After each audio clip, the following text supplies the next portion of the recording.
कारगिल विजय दिवस। इस अवसर पर भारत माता के उन सभी बहादुर सपूतों को जिन्होंने मातृभूमि की एकता और अखंडता के लिए अपने आप को बलिदान किया, देश की रक्षा की, उसकी अखंडता को सुनिश्चित किया, उन सभी वीर सैनिकों के प्रति नमन करते हुए मैं प्रदेशवासियों की ओर से अपने सभी वीर बलिदानियों को विनम्र श्रद्धांजलि भी अर्पित करता हूं। ये सामूहिक रूप से कार्यक्रम आयोजित होने चाहिए, जैसे कार्यक्रम आज लखनऊ में आयोजित हो रहा है। एक ओर सरकार के स्तर पर प्रयास, उन्हें अधिक से अधिक सैनिकों के प्रति सम्मान का भाव व्यक्त करते हुए हमारी सरकार ने तय किया है कि अग्निवीर के रूप में जो जवान देश की सेनाओं में अपना योगदान दे रहे हैं, जब वह जवान रिटायर होकर के आएगा, उत्तर प्रदेश पुलिस बल में हम ऐसे जवानों को 20% आरक्षण की व्यवस्था कर रहे हैं। उन सभी जवानों के लिए 20% आरक्षण उत्तर प्रदेश पुलिस बल में हम लोगों के द्वारा उपलब्ध करवाने की कार्रवाई को भी आगे बढ़ाया गया है। बहनों और भाइयों, हमें ध्यान रखना होगा, राष्ट्र की एकता और अखंडता सदैव बलिदान मांगती है। हमें हर हाल में, हर कीमत पर राष्ट्र की एकता और अखंडता को बनाए रखने के लिए अपना योगदान देना होगा।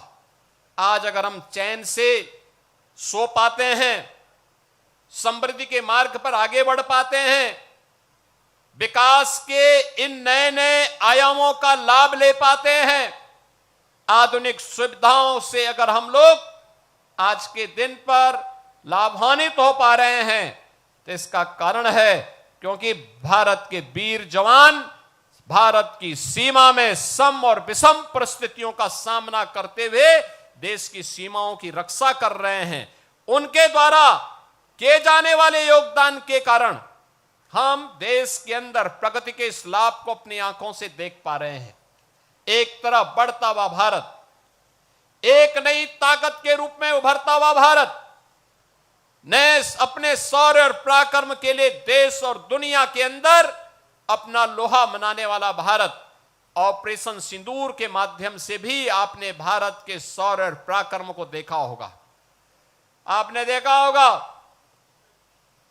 जिस पाकिस्तान ने और उसके प्रेरित आतंकवाद ने पुलवामा में निर्दोष तीर्थ यात्रियों को अपना शिकार बनाया था, उन्होंने 22 ऐसे जवानों को, ऐसे तीर्थ यात्रियों को अपना शिकार बनाया था।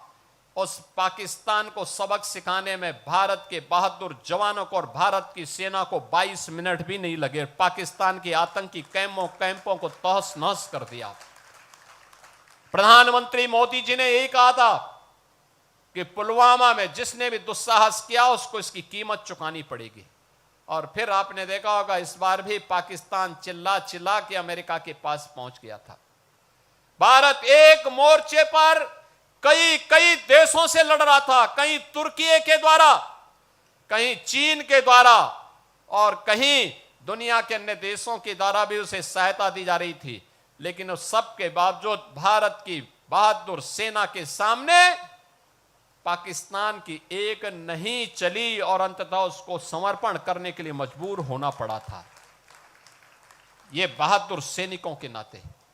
और इसलिए यूनिफॉर्म के प्रति सम्मान का भाव हर भारत का दायित्व बनता है, हर भारतवासी का दायित्व बनता है।